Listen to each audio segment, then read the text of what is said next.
Hey guys, what's happening? Welcome to another edition of Valhalla Life, the show where we talk about a little bit of fitness, a little bit of business, and a little bit of life in general. My name is Daine Smit. I am the owner of Dainesmit Corrective Training. I've got my in-house team with me today. We've got Russ, owner of CrossFit Sumba. We've got Shilo, owner of strengthsocietyza. And we've got James Peters of James Peters Videography. That is my in-house team. Guys, today we have a special guest with us, Michelle Lukan. She deals primarily or is qualified in dietetics. And yeah, she's going to be speaking to us today a little bit of what she does and getting us a bit of info on the world of dietetics / nutrition. So welcome everyone, and a big welcome to Michelle. Welcome. How are we all doing today? Good. Awesome, guys. Right, we're going to start today just with a little bit of an introduction. We're just going to ask Shelly, you okay if I call you Shelly, right? Perfect. Excellent.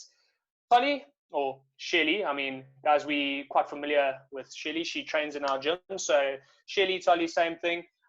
A little brief overview of what did it take for you to become a dietitian, and can you describe to us basically what a dietitian is qualified to do?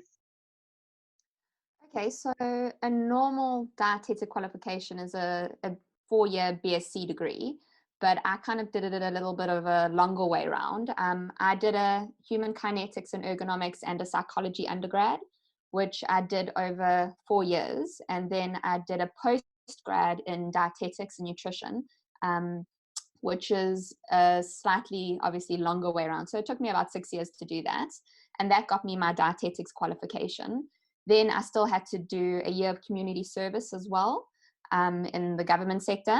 And then after that, I've done quite a lot of additional studying as well to kind of specialize my focus a little bit more in certain areas. So other things that I've done as well is I've done a diploma in sports nutrition through the International Olympics Committee so that I can specialize or have a special interest in sports nutrition as well. I've also done other numerous courses regarding things like eating disorder, irritable bowel syndrome, allergies, all of that kind of thing too, just to kind of broaden my knowledge as well. But yeah, it's at least a 4-year undergrad or BSc undergrad for a dietetic qualification. And basically the main difference between a dietitian or a nutritionist, besides the qualification, is more that dietitians are qualified to manage therapeutic or medical conditions with therapeutic diets. So we can manage things like diabetes, IBS, cholesterol, blood pressure, cancers, all of that sort of thing through nutrition. So we're just a little bit more specialized than someone who's done, a standard nutrition course. Basically, that's pretty much what we do. Is there anything else you want to know specifically about it? I'm pretty good. That's a brilliant description. Thank you so much. Any of the other guys have a question on just the background of Shelly? We're all good? All good. All right. Thank you so much for that little intro there, Shal. What we're going to do today, each of us is just going to direct a question at you. And you're welcome just to kind of answer that, speak freely. And so what's going to happen is I'll get into the first question today. And my question is, you touched on that you specialize a little bit or a little bit more in sports kind of nutrition. My question to you today is, there's quite a big kind of hype in the world today. There's different types of diets. I want to focus in on one of them being intermittent fasting. So basically, if you can give me a little breakdown of what intermittent fasting is and whether you would recommend it for the athletic population.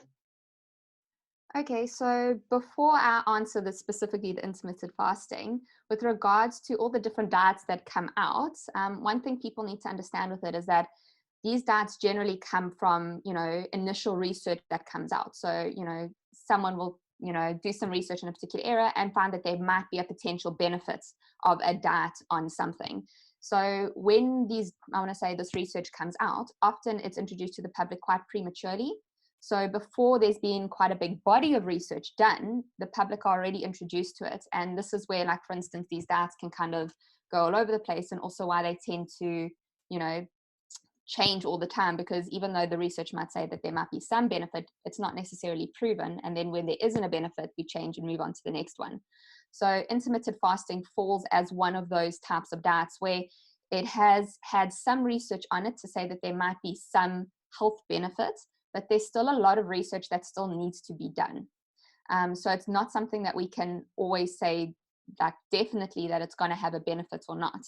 So with intermittent fasting, the main benefits or health benefits that we're seeing or potentially seeing is more towards managing glucose control and inflammation. Again, remembering with these studies that at the moment, because intermittent fasting is still so recent, majority of the research done is on animals and rats. There's very little, if any, human studies that have been done on intermittent fasting. So if there is a potential benefit done, I will say, of inflammation and glucose control, there's still a lot more research on humans that needs to be done. Okay, a lot of the research also that we do have on humans is normally done with Ramadan. Okay, so it's around that as well. So if we're looking at intermittent fasting from a glucose and inflammation control, then yes, yeah, if it is beneficial, then, you know, we can improve inflammation and glucose control, which, you know, will generally help anyone, whether they're an athlete or not. The other possible benefit that intermittent fasting might have is helping with calorie restriction. So it's become almost like one of the techniques that you can use to help people manage calorie intake. So if you think of fasting, if you're only eating for half of the day, you can actually manage to limit the amount of calories you take in. But this doesn't obviously work with everyone. Some people develop binge eating tendencies and actually eat more. So it's not necessarily going to work for everybody. But if it is a calorie restriction, then that might help. So from a weight loss point, if your athlete is trying to lose weight, then yeah, intermittent fasting could be a technique to help, but it's not necessarily going to be something that works for everyone. And at the same time, how sustainable is it? Because if you stop fasting and you just gain back the weight, you've kind of just wasted your time as well. So intermittent fasting, lots of questions up in the air with that. But the big problem that we're seeing with athletes trying to implement it is the fact that they're trying to train fasted. Because again, it was kind of a diet that's, you know, got taken to the public and everyone kind of formed their own, you know, ways of fasting. And what's happened now is people are fasting for 18 hours, 24 hours, and still trying to train. And the problem with that is then you're obviously starting your training with low energy, you're training in a deficit, you're not eating afterwards, so you're not recovering properly, and you're actually not really seeing any benefits in performance. So research that has been done on fasting and athletes has actually shown absolutely no benefit of intermittent fasting for athletes because of the fact that it's not probably used properly. You can, I want to say, incorporate intermittent fasting into a normal day as long as it's not around your training sessions. So if you were to be fasting, for instance, in the morning, then you should probably train in the afternoon when you're eating. But again, there's no benefit necessarily from intermittent fasting on athletic performance. That's what the research is saying at the moment. Okay. I just to build on that kind of, would you say that intermittent fasting is very much also a personality / mental game? I mean, you just mentioned now that it's not for everyone. Do you think that kind of the personality / the mental side of things come into play with intermittent fasting? So let's say now you mentioned that some people might overeat, some people might develop binge kind of eating tendencies. Do you believe that intermittent fasting, that's kind of a risk that you run with something like that?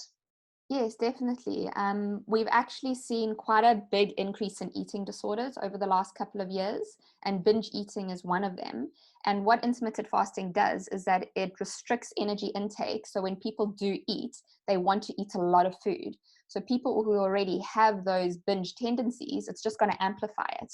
And they're going to actually worsen their binge eating. And if they don't have an eating disorder, they can develop one. If they've had one and they try and do intermittent fasting, it can kind of just flare it up again.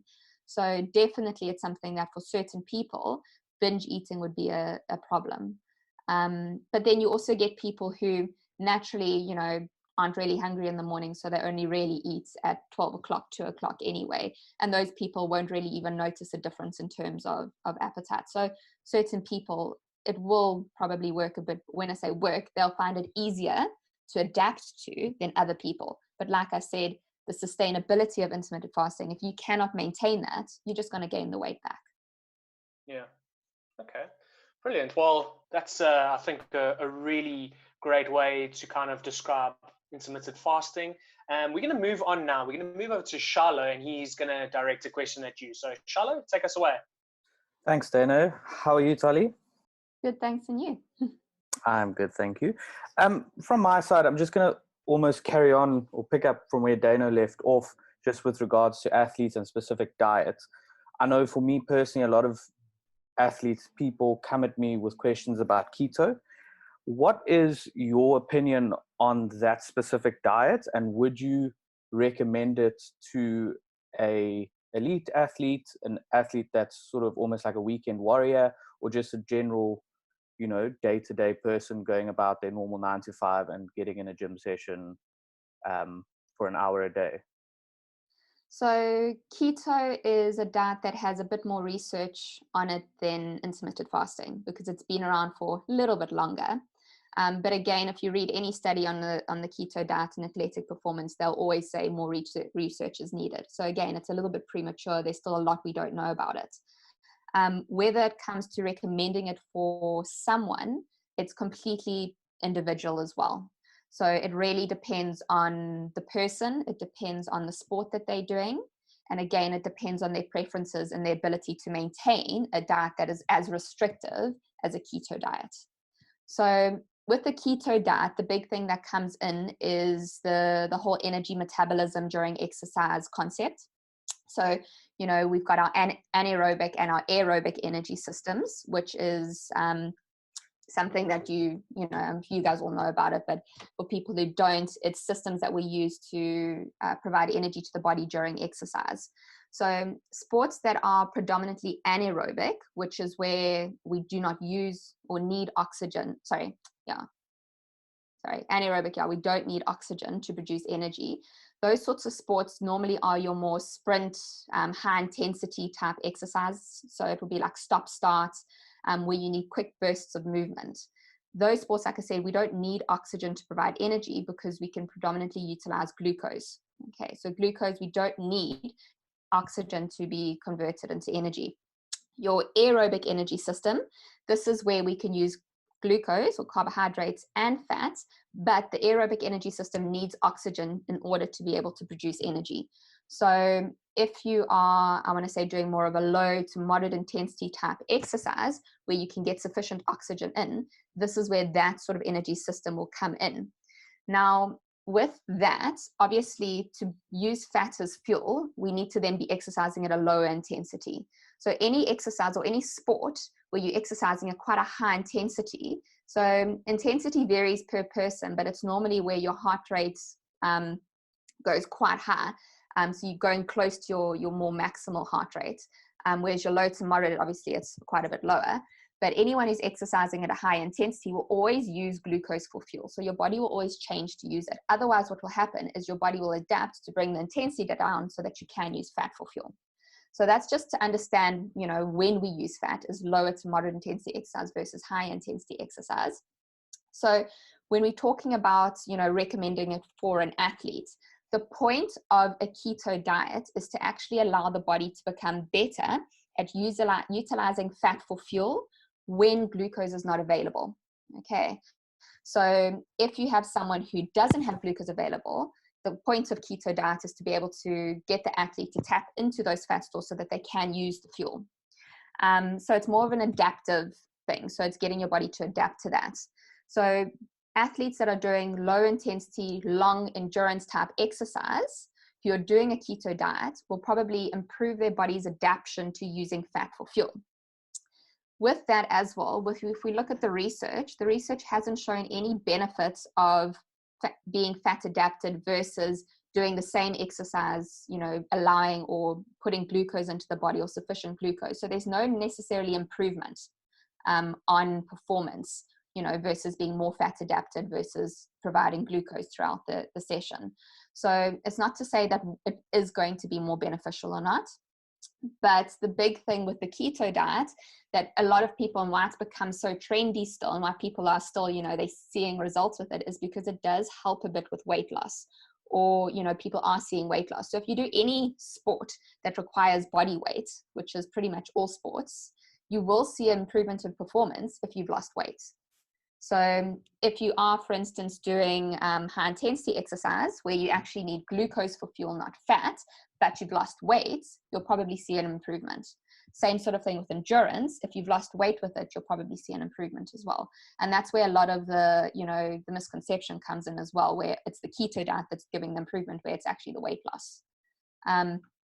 If we look at, again, the research, for high intensity exercise, the keto diet can actually limit performance because of the fact that your energy availability isn't good. Also, a keto diet where we're using fat for fuel increases or reduces your efficiency. Okay, so you actually are less efficient in using more energy to perform the exercise if you're trying to use fat for fuel, particularly in sports where you need a lot of energy efficiency. That could also affect performance as well. Awesome. I thought you explained that really well, and I hope that people really grasp the idea of the difference between the two, because I find when talking about diets or eating habits, people often take something from that and something from that and try and mix things together, and then people just end up being really confused and binge eating, I suppose. I'm going to go off on a bit of a tangent here, and just want to get your feels and opinions on this, because at the end of the day, we are humans, we are coaches. With us being in lockdown, and obviously, I know for me as a coach, I've seen Instagram, Facebook, all of those social media platforms blow up. I find nutritional pages, health pages, all posting a lot more content. What is your take on some of the fad diets or trends that are being thrown out there, and the nutritional information that's being thrown out there on social media? The one thing I always tell my patients to remember when they're going onto Instagram or Facebook is that there's a lot of people out there with opinions on nutrition that aren't necessarily qualified to have an opinion on nutrition. And if we're listening to people's opinions constantly, it doesn't necessarily mean that it's fact or it's truth or it's scientifically based. Everyone, I would say a lot of people these days think that they are, nutritionists and that they know a lot because they've Googled a lot. And that's not always the case. So you can get a lot of misinformation from people talking about, their general opinion on nutrition. People are posting more because they have more time to post. So they're sitting there thinking about it more. And yeah, all it's really doing is it's creating a lot of confusion. And this is where the problem comes in, because then I get someone who comes into my office who's doing a keto diet, who's also vegan and intermittently fasting. And, there's absolutely nothing to say, or no one's ever said that will work. But because they've gone into social media, there's so many different people saying different things. They're trying to do everything. So yeah, it's really what it's doing is it's just confusing people more. And as an average person, you just need to be able to look past that and recognize, okay, this is just someone with their opinion on nutrition. It's not necessarily a qualified person. And it's not necessarily always directed at me, which is another problem. A lot of information is kind of just put out, broadly, or kind of like just marketed to everyone, whereas it's not really individualized, which people forget, is that it's not necessarily something that will be specific to you when someone's just talking about it randomly. Yeah, awesome. Thank you for that, Tully. I think we're going to move to Russ next. Hey, Shil, how are you doing? Good, and you, Russ? Good, thanks. I want to change direction a little bit here, not too much, but a little bit. Daine and Shilo have been asking a little bit in terms of, shall we say, performance or training for being an athlete of some description. Sort of reading some stuff today and articles that you actually sent me as well. I saw on Business Tech today, or not today, it's an article from 2019, but reading the obesity and overweight stats in the world, sort of there are globally approximated 2.1 billion obese people, which is about 30% of the world's population. And then if we localize that to South Africa, South Africa's got approximately 70% of women are classified obese or overweight, with 31% of men also classified as obese or overweight. And the real worrying thing there is that 13% of kids at the moment are obese or overweight, sort of signaling that we've, as a society, maybe we've got obviously an obesity epidemic, definitely localized to South Africa and extended beyond. I think this is where probably your job and our jobs, sort of in terms of the dietetics and training and fitness, those worlds collide a little bit. And I think our biggest job as sort of grassroots coaches, if I would call it that, is that we have to find a way to use actual science and knowledge to make a difference to these people. And one of the studies you brought to me recently was comparing high carb plant-based diet with a high fat animal-based diet. So it'd be a little bit of a modification on a keto diet, and for want of a better word, a modification on a vegan diet. And reading through that study, I was definitely left with more questions than answers. But I think the biggest challenge that I saw was that both of them worked to a degree, but adherence is the biggest challenge. So, and sort of bring back to what you said earlier, everything kind of works if you're the right person for it, or if it suits you. So how do you go about giving advice on these sorts of really I don't want to call them fads, but maybe trending populations or sort of trending diets for the population that you deal with, in terms of high carb, high fat? There's so much conflicting information out there. How do we kind of put this all into a big melting pot and make it work for the people on the ground? That is one of probably like the biggest challenges, because it's very difficult to know exactly what will suit someone and what will work better for someone else. This is where you've got to look specifically at the person, their preferences, their medical background, their lifestyles, their influences, type of exercise they're doing, all of that, to kind of see what would work better for them. What I always do encourage my clients to do as well is to be very critical of the information that they are looking at, because it's very easy to be triggered to try something new. So like, even if like, you know, if you come across posts about a keto diet, be critical about it, ask questions, try and understand it better. The biggest misconception, and one of the reasons why I sent you that study, was obviously it looked at the plant-based diet versus the keto diet, it was basically looking at a low carb, high fat versus a high carb, low fat diet and how it affects weight loss. And the main thing to take out of that was the fact that you can eat carbohydrates and still lose more fat. It's not to say that one diet was better than the other. It was more just to show that, you know, there isn't necessarily a reason to cut out carbs, but there are some people that might respond differently, and we call them responders. Some people respond to different diets, to different strategies better than others. When it comes to trying to, you know, recommend something like that, it's very person specific. It's a very complicated thing. It's not something that we do overnight, and sometimes it does take trial and error. So sometimes you've got to try something. If it doesn't work, you try something else. The big thing with obesity and the pandemic,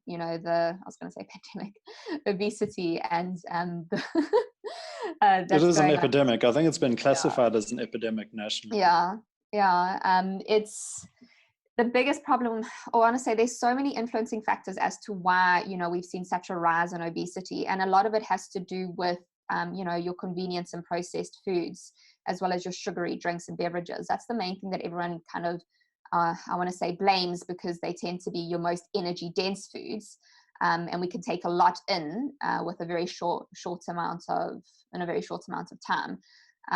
So those are one of the biggest factors, because your convenience foods, or your energy dense foods, your processed foods, are very cheap. So your lower income population are all buying that, and that's where we seem to see also our obesity influence the most as well. So there's that big thing. If we can take that away, and also I don't know if everyone, I've had a lot of clients that have come out of lockdown who, because they haven't had takeaways, have actually lost weight. So it's, you know, it is a big influence. And, you know, if we can kind of manage that, that is one of the, I want to say the first steps I normally take with people is, you know, just to clean up your diet. Because if you can get rid of those foods, automatically, you know, your body knows how to regulate energy when it's eating, you know, healthy, balanced foods. If you're already doing that and you're struggling with obesity, then sometimes there is more of a complex issue, whether it's medical, whether it's psychological, and that's something that you have to manage individually. Did that answer your question?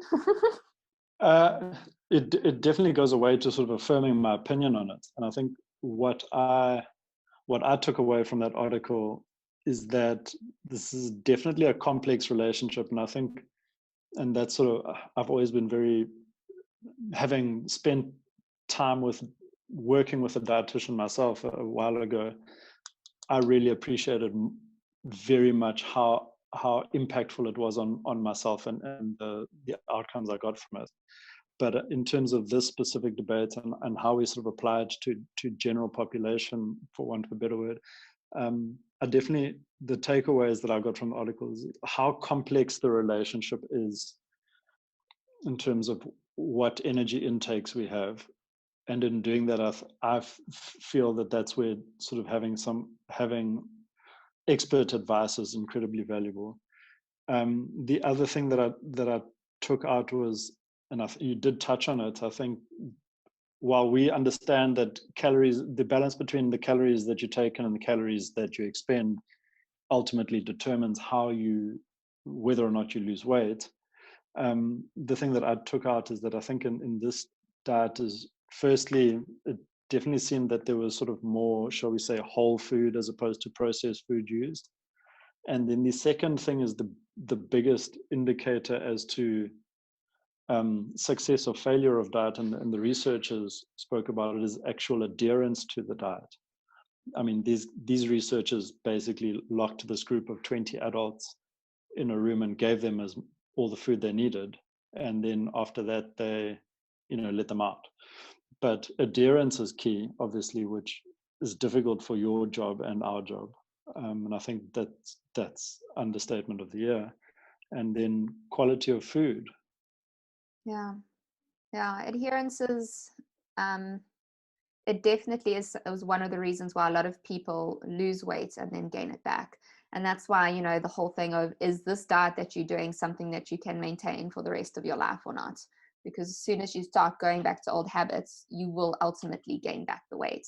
And that's where, you know, everyone always talks about, you know, if you do a really, really strict, very calorie restricted diet with excessive exercise and you lose, you know, a lot of weight over 6 weeks, you can't maintain that. So really what you're doing is you're setting yourself up for disaster, because you're just going to gain it back. You're sabotaging your own weight loss.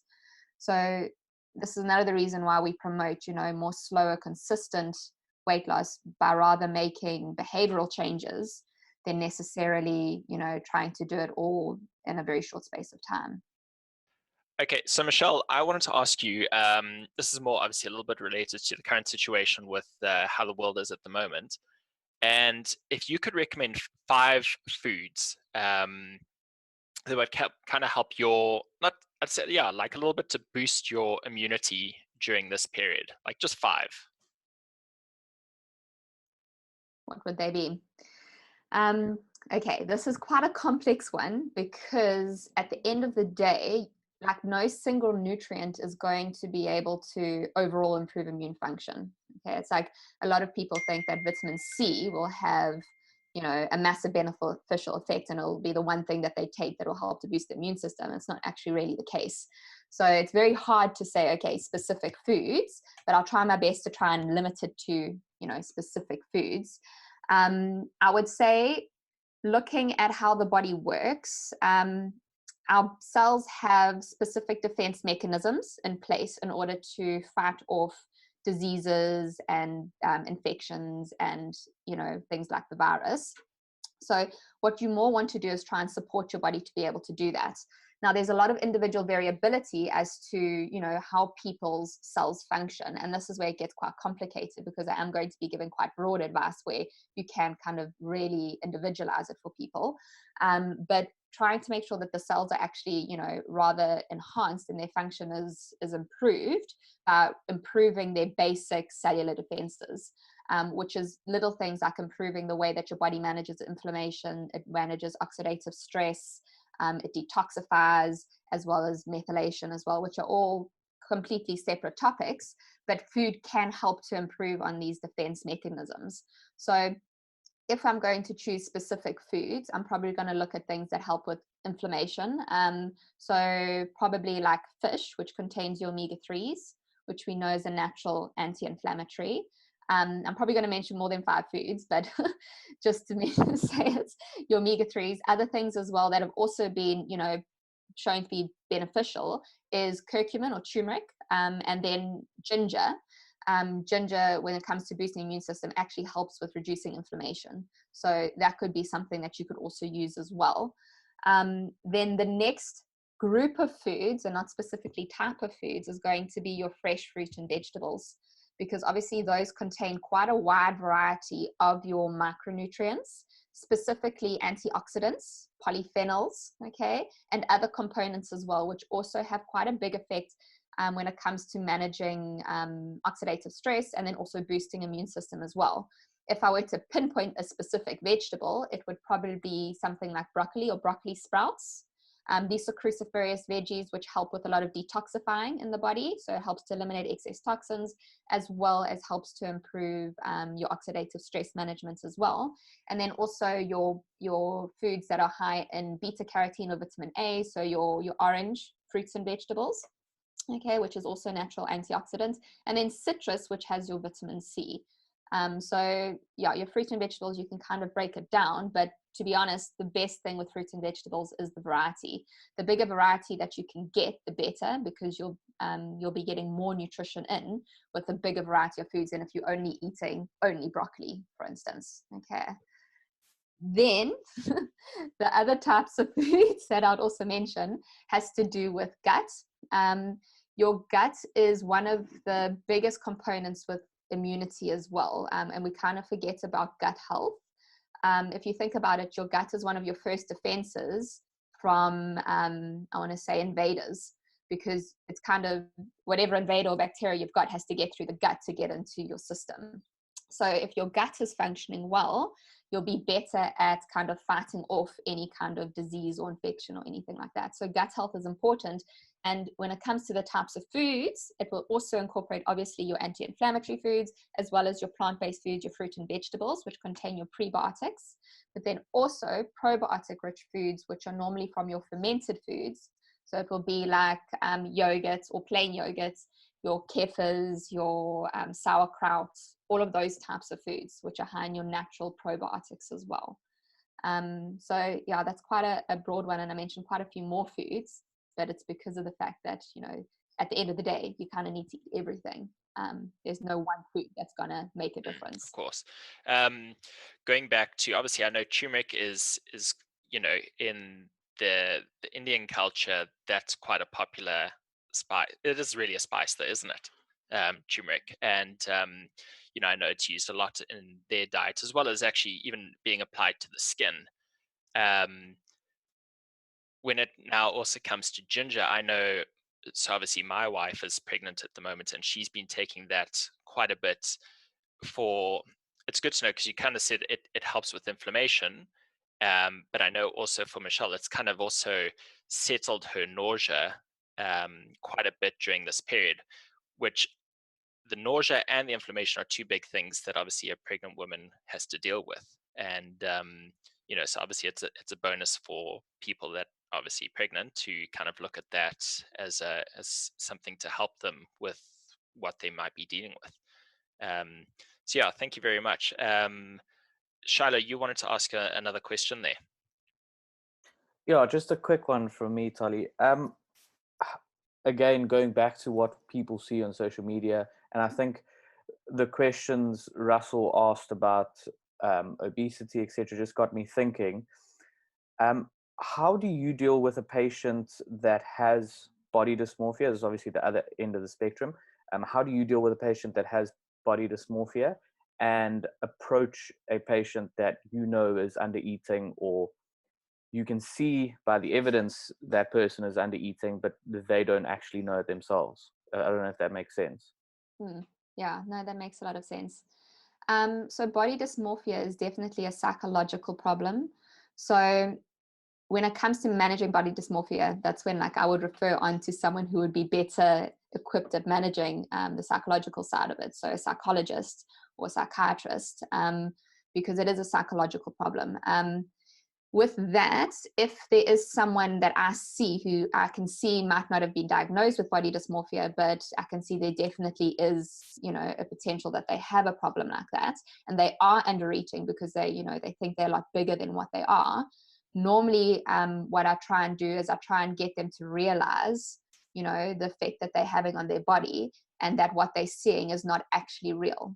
So, mentally it's very easy to put something onto, to tell us something, or we can tell ourselves something. And the more we tell ourselves that same thing, the more we believe it.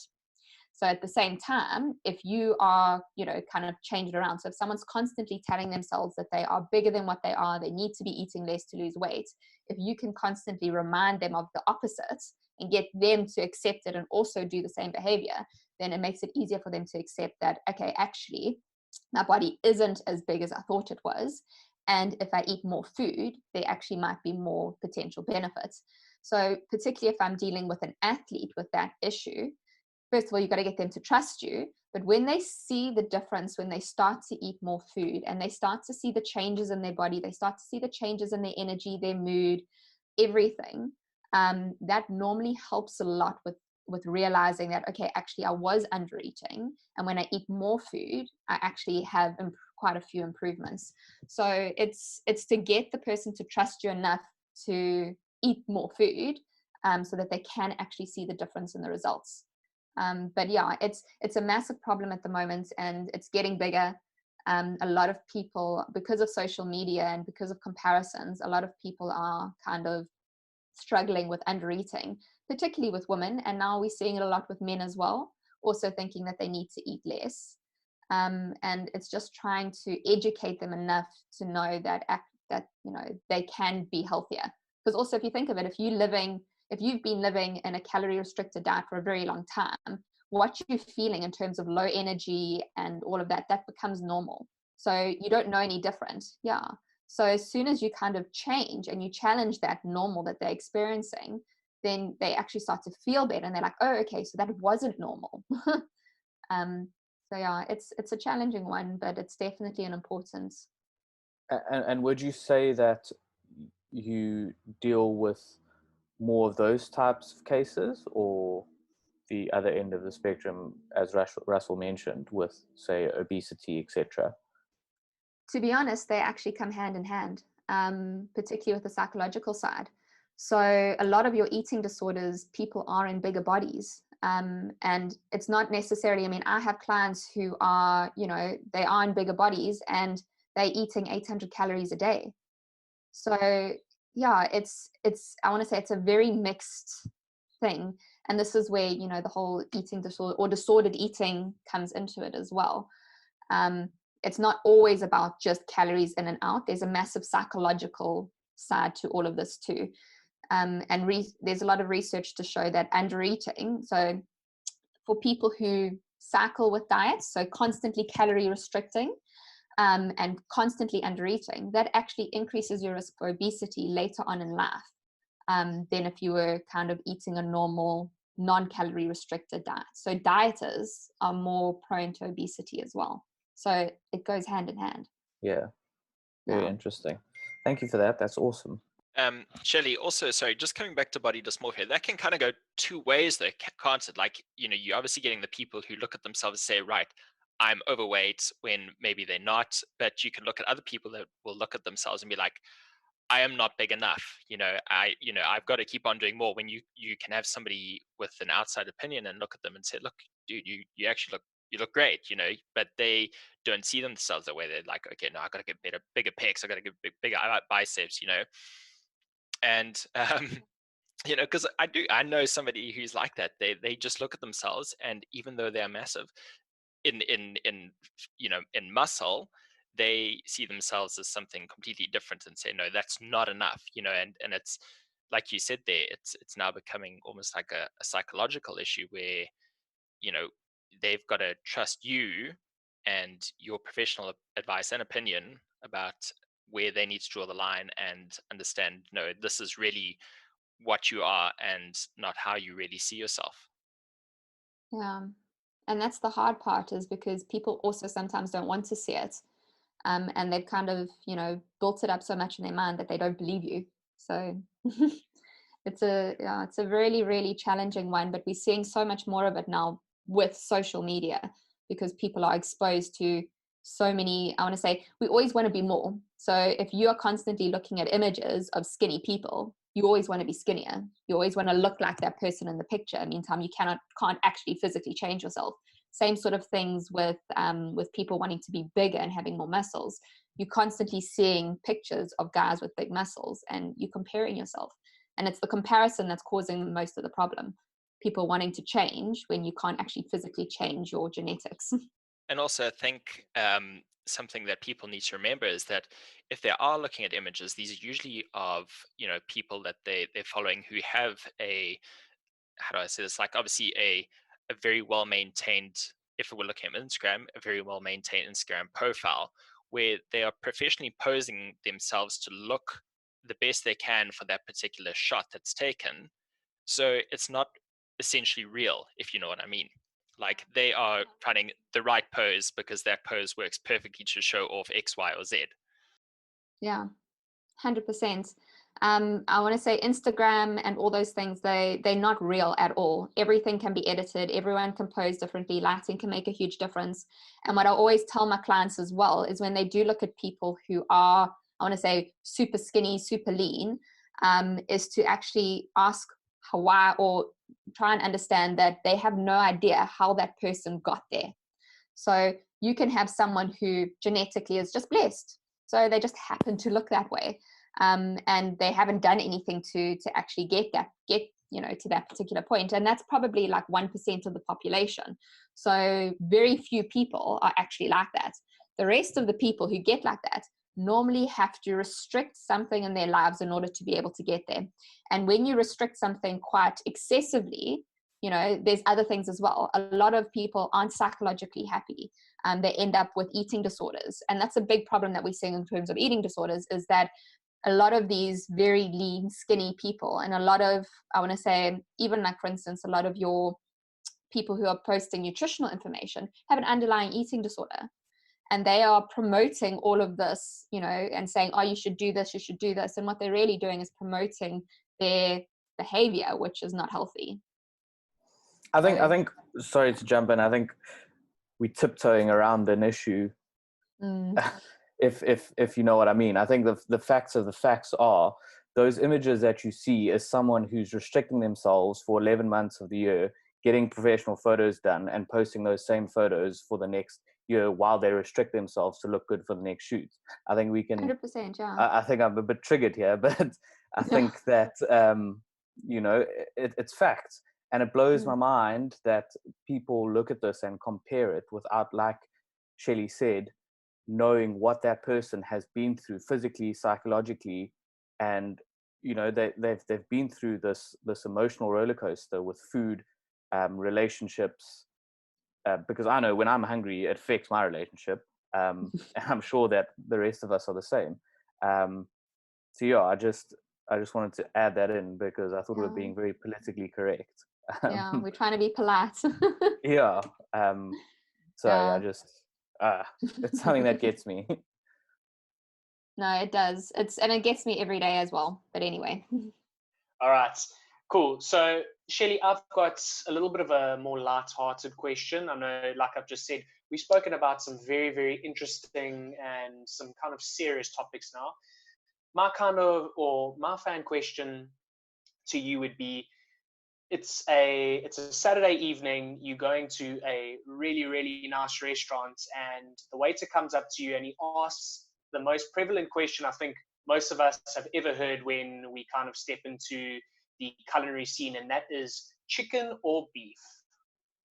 So you want to know which is better, chicken or beef? what I want to know is your kind of, what would be your preference if you are at a nice kind of fancy restaurant and you get asked that question? Oh gosh, I see. I always go for beef, but I'm from a small town, and I really enjoy red meat, so that's just a personal preference. In terms of the health side of it, I don't like to say any food is better than any other food. And the reason why I say that is because each food does have different nutritional composition. So we know that your red meat might be high in iron and, you know, certain other micronutrients as well than chicken. However, chicken, depending on what part of the chicken you're eating and whether you're eating the skin, can be a leaner option.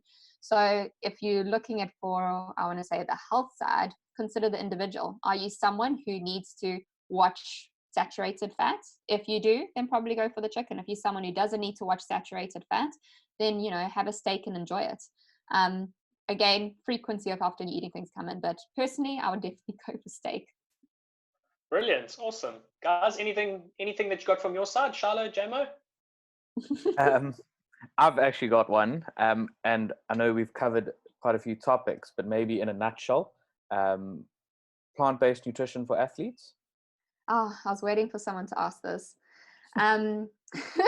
So obviously, a lot of people are watching the new documentary that just came out. Yes. What's it called again? Suddenly just on blank.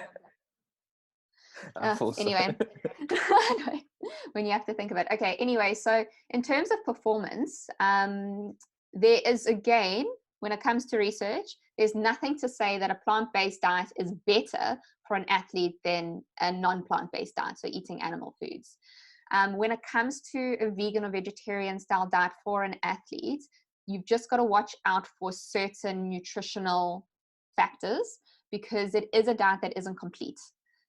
When I say it's not complete, you might not be getting enough protein, particularly your amino acids. And there's certain nutrients that we get from animal-based foods that we cannot get from plant-based foods. So we've just got to be very mindful about the fact that if you're not eating particular foods, that you're either supplementing it or you are occasionally incorporating a bit of animal products. The big question with the athletic side, or particularly for strength-based athletes and the plant-based side, is whether you get enough protein.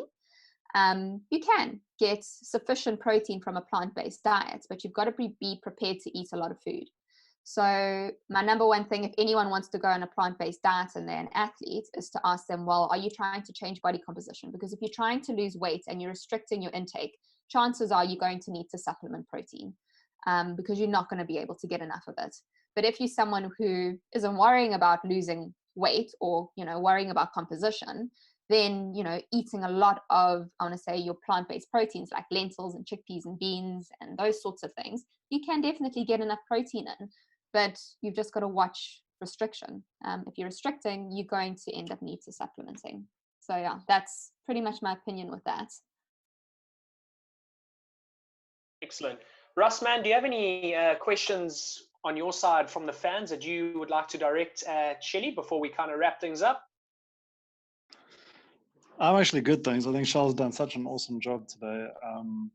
Yeah, I just really want to thank you for coming on and spending some time with us. I think it's going to be awesome. I also don't think it's the last time we'll speak to you. I think this is such an, maybe more of a comment than a question. This is such a dynamic field in terms of there's so much information coming at us so often that you know, it really helps people in our small communities to hear from somebody that they know and trust and actually is an expert in a field. To sort of break it, it's much more easy to dilute and understand the information that's coming at us when it's coming from somebody that knows as much as you do and is sort of as much of an expert in the field, and that way we at least can better inform ourselves and direct our clients. I know as a coach or trainer, for me, I generally aggressively don't give advice on this sort of stuff because it's too specialized for me, and I feel like I will do disservice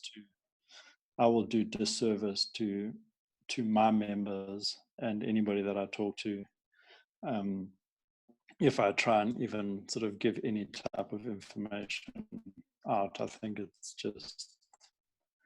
it often ends up doing more damage than good. So thank you so much for spending your time with us.